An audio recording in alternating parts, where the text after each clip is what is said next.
দীর্ঘ ১৭ বছর পর ২৫ ডিসেম্বর বৃহস্পতিবার দেশে ফিরেছেন বিএনপির ভারপ্রাপ্ত চেয়ারম্যান তারেক রহমান। বিএনপির পক্ষ থেকে ৩ দিন তারেক রহমান কোথায় যাবেন, কি করবেন তা জানানো হয়। গতকাল ছিল কর্মসূচির প্রথম দিন। ২৬ ডিসেম্বর শুক্রবার জুমার নামাজের পর তারেক রহমান বাসভবন থেকে প্রথমে রাজধানীর শেরেবাংলা নগরে বিএনপির প্রতিষ্ঠাতা শহীদ রাষ্ট্রপতি জিয়াউর রহমানের কবর জিয়ারত করবেন। সেখান থেকে সাভারের জাতীয় স্মৃতিসৌধে গিয়ে মুক্তিযুদ্ধের শহীদদের প্রতি শ্রদ্ধা জানাবেন। ২৭ ডিসেম্বর শনিবারও দুটি কর্মসূচি রয়েছে। ওই দিন জাতীয় পরিচয়পত্রের কাজ করবেন তারেক রহমান। এজন্য তিনি সশরীরে রাজধানীর আগারগাঁওয়ে নির্বাচন কমিশন অফিসে যাবেন কিনা তা পরে জানানো হবে বলে বিএনপির পক্ষ থেকে বলা হয়েছে। তবে ওই দিনই ভোটার হতে তিনি সব কাজ সম্পন্ন করবেন।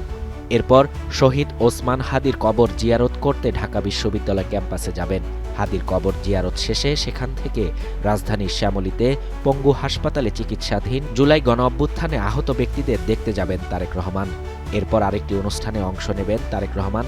তবে সে বিষয়ে বিএনপির পক্ষ থেকে বিস্তারিত এখনও জানানো হয়নি। এছাড়াও বিএনপির ভারপ্রাপ্ত চেয়ারম্যান তারেক রহমানের স্বদেশ প্রত্যাবর্তন ও দলের চেয়ারপারসন বেগম খালেদা জিয়ার সুস্থতা কামনায় শুক্রবার জুমার নামাজের পর দেশব্যাপী দোয়ার আয়োজন করেছে বিএনপি।